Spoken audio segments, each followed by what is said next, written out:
Guys, I swear, you guys would have come to pick me at the airport as I was being deported, or you would have come to pick me up at a police station because I was this close to getting involved with some hash puppy kind of business without me knowing. No, let's roll the montage and then I tell you that story.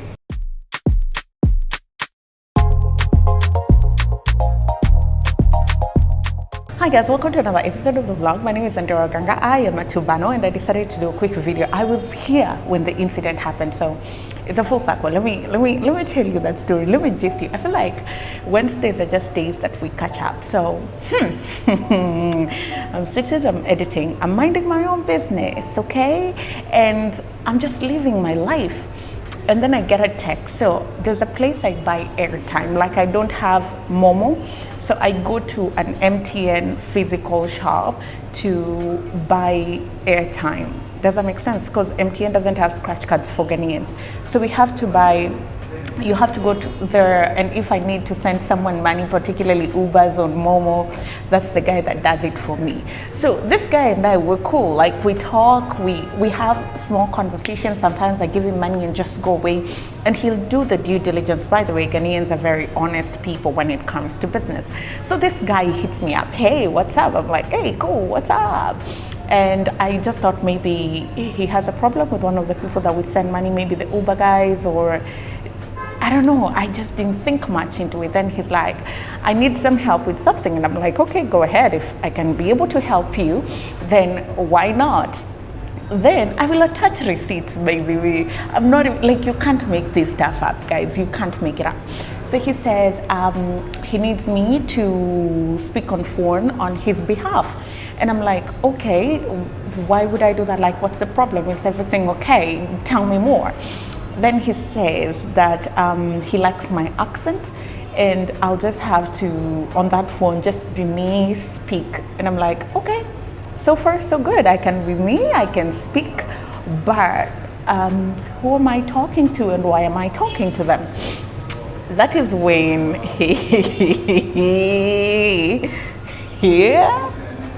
anyway, that is when the brother man told me that I just have to be myself because I'm a woman.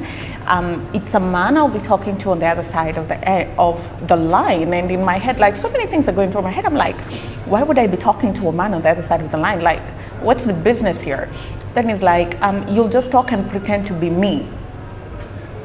Why would I pretend to be you? Like, you're a guy. So if you needed somebody, say, yeah, I mean, like, anyway, I don't know about Ghanaians, but there are times, like, maybe if you want to get a business deal, those in business in Kenya would know, like, say if you go with a white person, your credibility is higher, so you're gonna get the deal or something like that.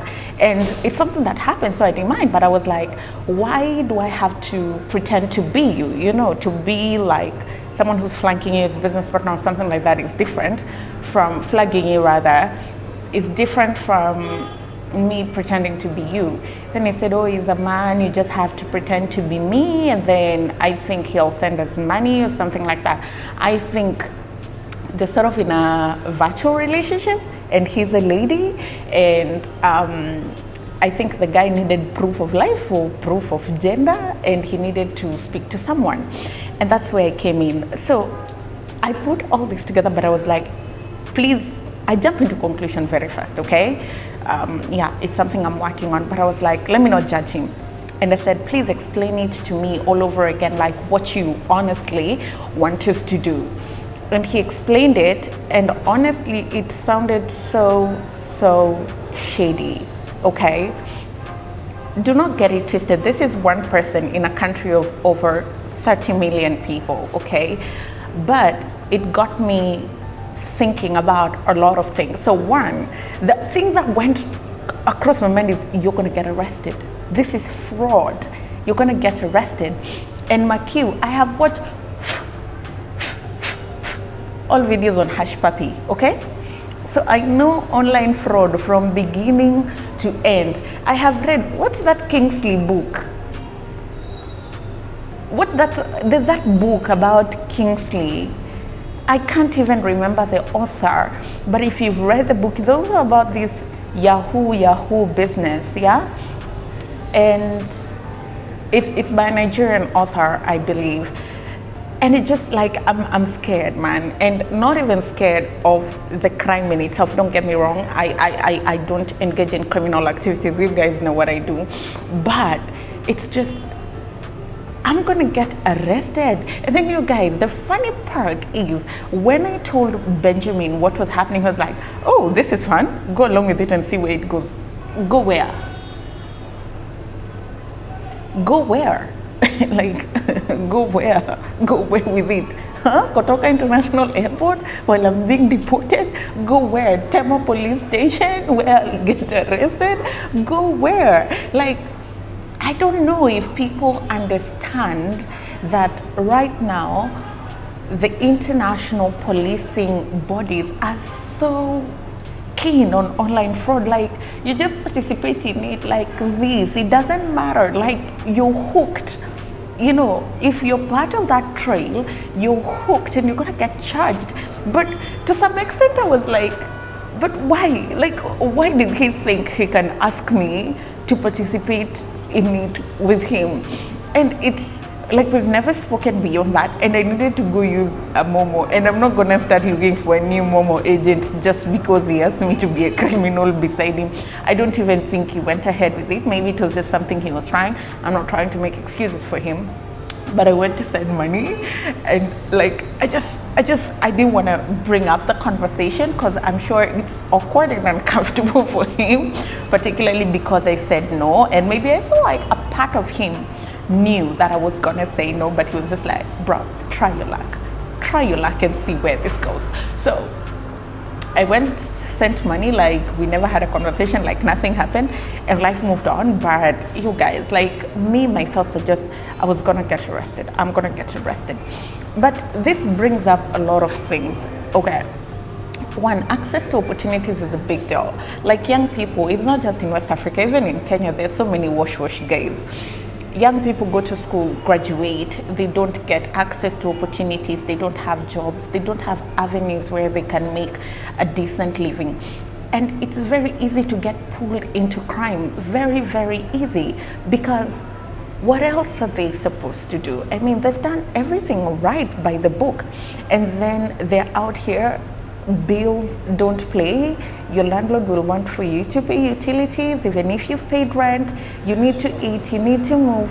So it really, I can see why young people are going that route. And again, it's online fraud. It doesn't look like it's serious. I mean, like you're not carrying a gun, it's not robbery with violence or something like that, but it's very serious. Like, we just don't get to see how serious it is. Let me get a little bit business journalist with you guys. Like, if you're caught in something like that, you could get blacklisted from financial institutions. It means you can't have a bank account, you can't borrow money, your credit ratings are going to become junk, you can't travel to some of these countries because you're labeled as a money launderer, you're an international thief. Can you imagine that? And all these things don't sound serious, but when you sit down to critically think about them, imagine not having a bank account. Currently, I don't have a bank account in Ghana, and I can tell you it's not funny and it's not fun. But I have a bank account in Kenya. Now imagine never having a bank account at all. Like, how are you going to do transactions? How are you? I get it, there's digital money, but how are you going to do transactions? Imagine if you're frozen, like you can never access credit facilities because your credit rating is junk, and you want to start a business, or your money is caught up somewhere and you just need some quick cash to help you with something. It's not a joke.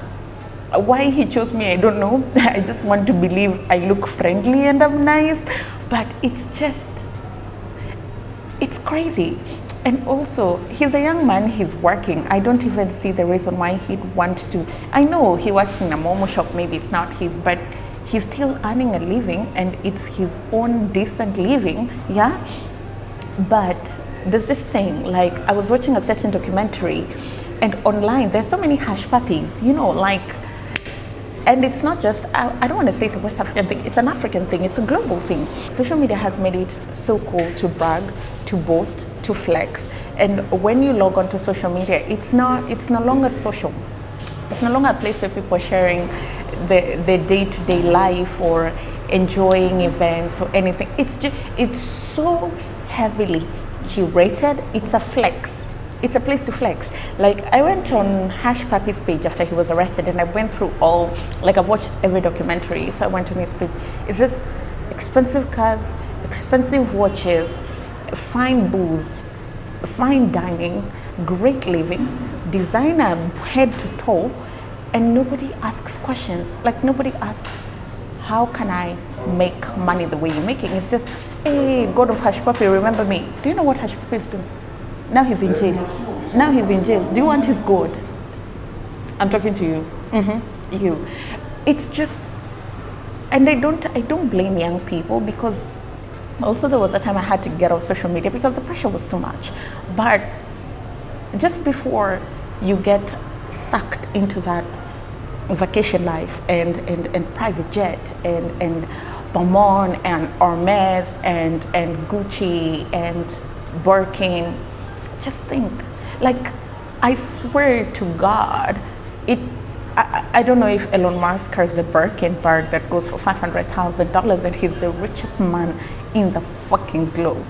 You know, the econometrics of money doesn't allow you, if you worked for it, to spend it like that. Like, billionaires, like people with real money that they've earned and worked hard for it, do not spend it the way you see your Instagram influencers that you're writing amen under their post spend it. Like, if you worked so hard for money, you're not going to spend it the way these influencers spend it. So do not let people give you pressure. Do not let people pull you into things that are going to be very detrimental. You know, that guy is young. I don't think he's 30. I'm not 30 myself. And I thank God, because I'm not an envious person and I'm not greedy. The little that I get, I'm very content. And right now, I think the devil just knew. Now was an absolutely amazing time because I'm unemployed. And you know, YouTube AdSense takes a minute. Like, I can't say that maybe I'll get comfortable on YouTube with a decent salary next year. Yeah? But this is your cue to subscribe if you stay this long. But for me, I don't like shortcuts in life, man. And prison is just not a good place. You know, like, someone will go out here and take my man, and he's cute, and he has a cute smile. And I'm sure he will not wait for me in prison. So it's just, I don't know. Me, myself, I was shocked that I was asked, and I know deep in my heart of hearts that it's not something that I can do. But just coming to terms with it and being asked to be a part of it was it made reality sink home that times are hard, and young people getting pulled in places that they have no business being in. And it's just time we reevaluated our priorities as a society. If you're still watching to this end, if there's a creator whose source of income they cannot account for, or you cannot account for, and they're living a life that you envy, go and unfollow them, because that's pressure that you don't deserve. And they're gonna make you, whether you know it or not, you're gonna get caught up in places that you shouldn't. Guys, that's all we had for you on the vlog. I'll see you next time. I love you guys. Thank you for the support that you've shown me this far. I appreciate it. And well, I'm not going to jail. I'm not going to jail. Bye, guys.